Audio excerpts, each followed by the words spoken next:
how you been since we last talked? It's been a while. Gotcha.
How's it going?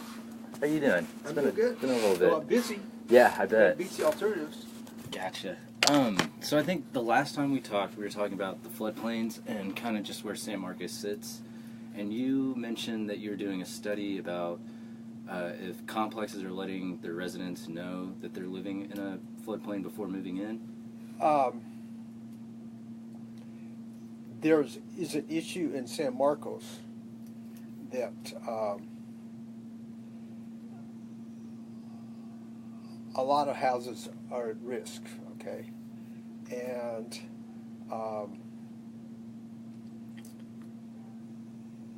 there is two areas that are currently under study, investigation by the city. One is Purgatory Creek, and the other is the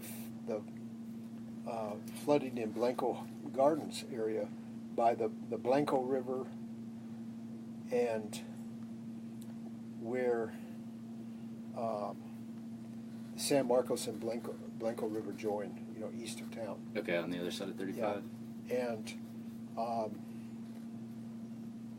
the Purgatory Creek, there's a problem of downstream of the flood control dams is that there's a stretch where the channel is not well defined, and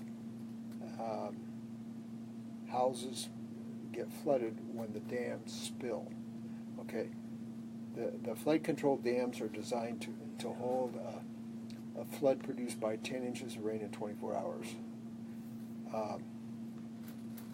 According to legal documents, those are supposed to be 1% chance per year, 100-year flood. That's what a 100-year flood means, is 1% chance in a given year. And the San Marcos flood control dams have spilled twice in the 30 years that they've been in.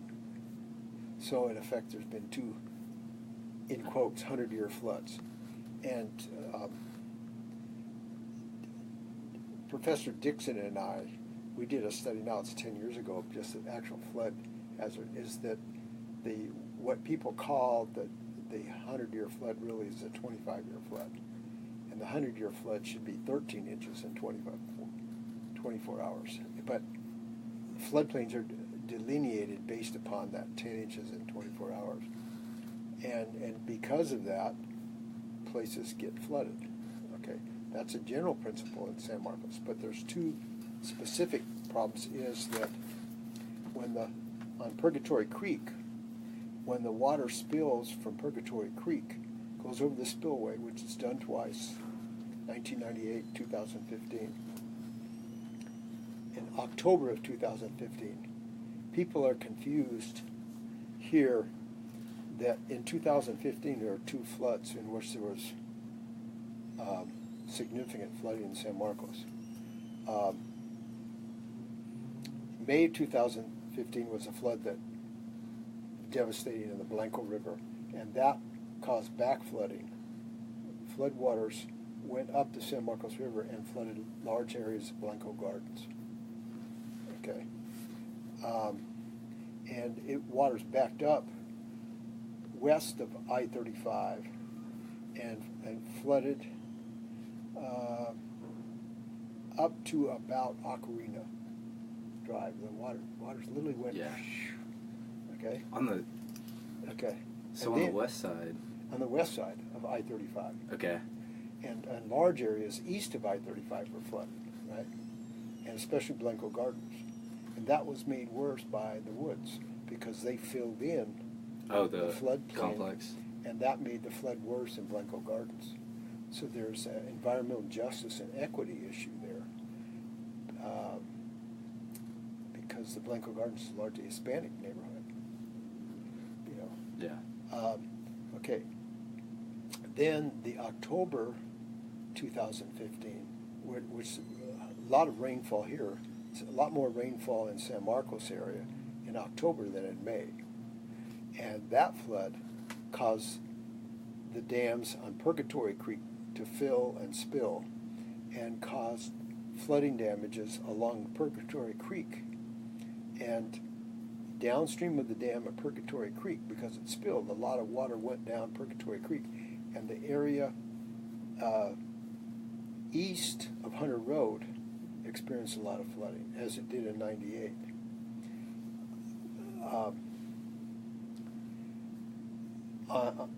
The headwater stream of the San Marcos River is Sink Creek, okay? And Sink Creek, that dam filled and spilled. And that caused significant flooding along Sink Creek. Well, and then if it flows into Spring Lake, and Spring Lake flowed over the dam and caused flooding along the San Marcos River and continued flooding farther downstream. The water in Sewell Park, the outdoor center, in October '98, which is the flood record here, the water got this high in the building of the outdoor center, about this high. So more than 2 feet, about 2.5 feet. In October of 2015, it got this feet. It was about 1.5 feet less. In May, the water was about 4 feet lower in Sewell Park. So it's weird, is in May of 2015, the flooding was worst on east of I-35. October of 2015, the flooding was worst west of I-35. But there was still flooding east of I-35 in October of 2015.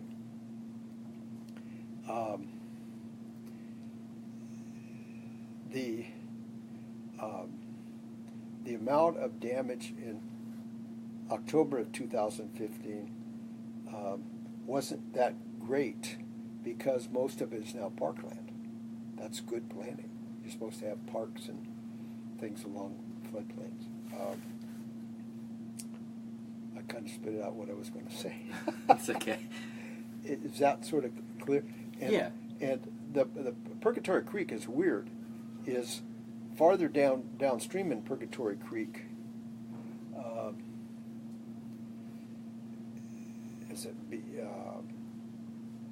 Essentially downstream of Mitchell Street, there's a big channel, but between Hunter Road and Mitchell Street, it's a very poorly defined channel, and when you have a big flood, it floods the houses. Gotcha.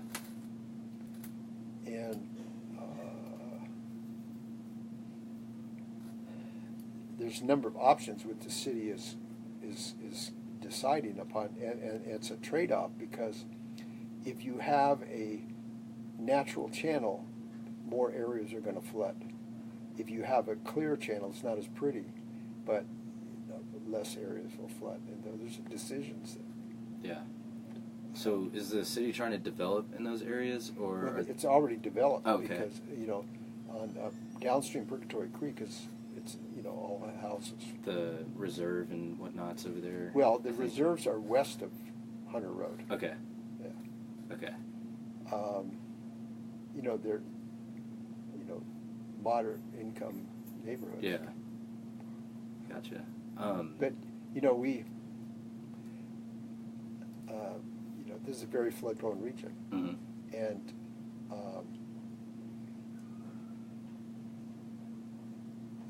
a lot of people don't want to recognize that, because if you recognize it, you have bigger floodplains and you say no to developers.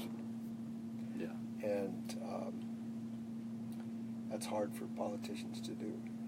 Yeah, I think that's is it Ruben Becerra? His big thing is what? Ruben Becerra. He's gonna run Becerra. Sorry. The guy that's running for county judge. Okay. So he's got a couple ideas. I think he's against building the bypass at San Marcos. Is he against the bypass? I think so. That's what he says on his website. I see. I haven't heard him, because there's that's on the Blanco River, Right. and there's one of the options is to have an overflow bypass, because if you get backwater flooding when the water goes down the Blanco, and because it's so high, it goes back up the San Marcos River.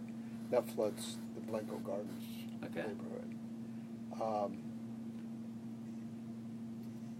And I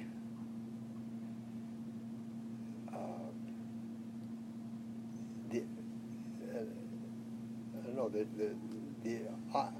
know, short of building a giant wall or something, which is not likely, to protect Blanco Gardens, is one of the options is a bypass, but only a flood bypass. You know, the river, all except flood times, will just continue the present channel. But when the water gets so high, it'll go over like a ledge and just keep going. Yeah.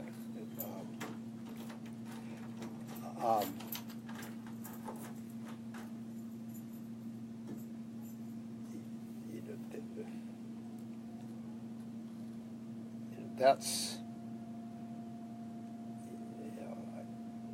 it's going to flood again. Yeah. And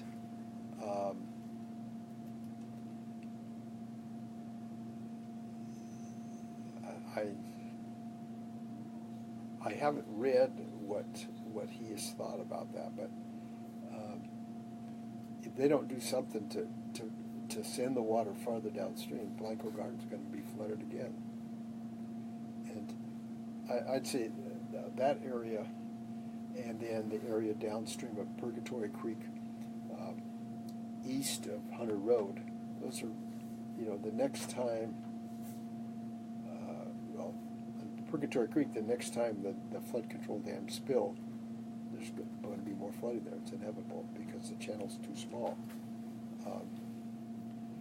The Blanco River has no flood control on it, and so you get what you get. And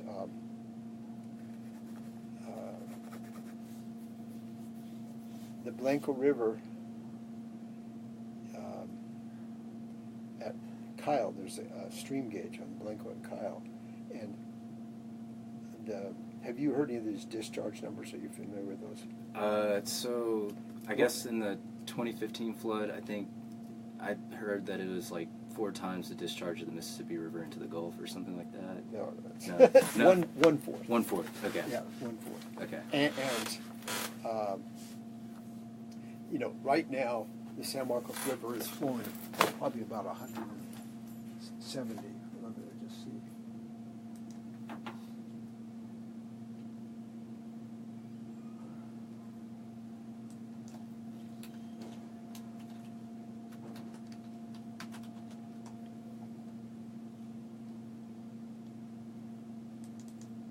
This is what I teach. Yeah. And I teach geography field methods. And starting this week and then next week, we're going to measure the flood just caused by the heavy rains we had in September 9th. Okay. Because we had about 5.5 inches in September 9th.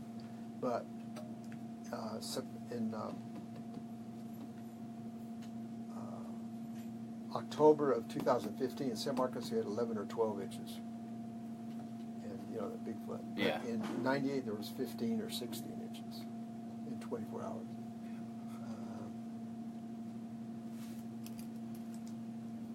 08170.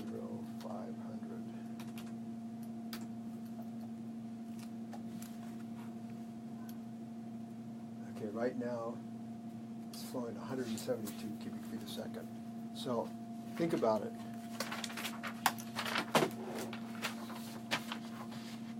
So October 4th, 2018, it's flowing 172.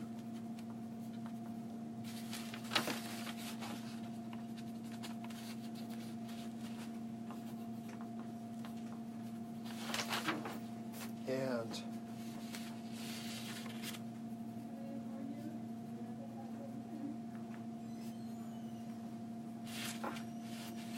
then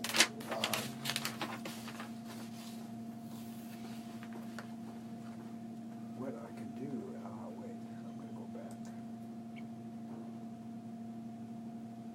It's interesting to look at the Blanco River at Martindale. There's a gauge.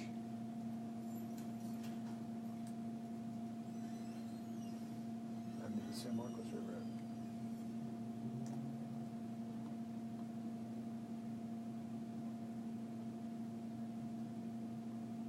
San Marcos River at San Marcos. 708.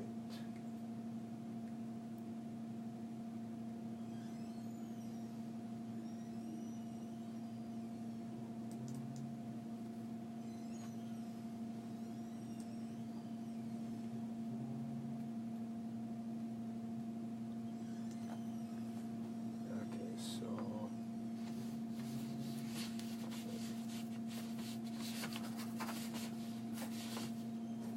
so downstream of the confluence with the Blanco River,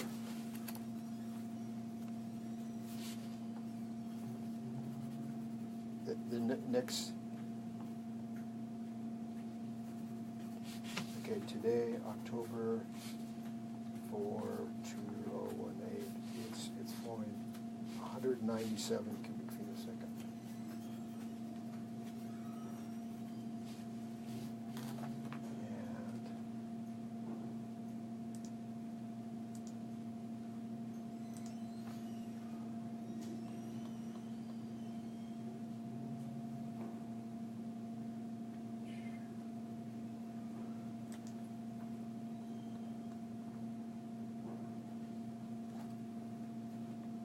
October 31st, 2013, 93,000. It's like... And right now it's flowing 197. Okay. and then May 24th, 2015, 93,000 again. And then October 30th, 2015, 87,000. You know, and I'll print this for you. Okay, that'd be perfect. So right now it's 197. Okay, it was 93,000. Yeah. And the Mississippi River at New Orleans is 600,000. Okay, so, I mean we're. And so huge amounts of water. Yeah. And that's the problem is get rid of it. You know. Yeah. Get it downstream. Is there any planning? And what's weird is the flood. You'll have a flood peak like this, and as it goes downstream, it kind of flattens out because actually. At Kyle, the peak discharge at Kyle was higher than it was at Martindale. But the volume is larger downstream, but the peak isn't as high. Gotcha. But still, 93,000 is really a lot. Yeah.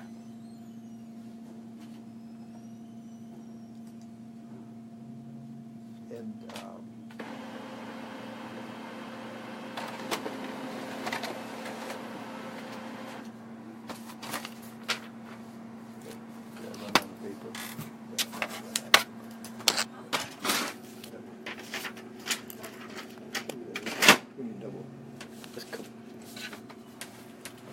I have my problem set.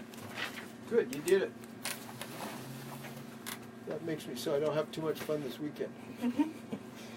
Also, I was doing that weird French term for my research thing, and I went to do the second part of it that was due today and realized that term is impossible to do. There was like, even searching the word on Google, nothing was even coming up. So Wait, no. Get a minute? Yeah, definitely. Why those are just like, in terms of the continual flow of rivers in the U.S., there's only about 4 rivers in the U.S. that flow this much on average. Okay.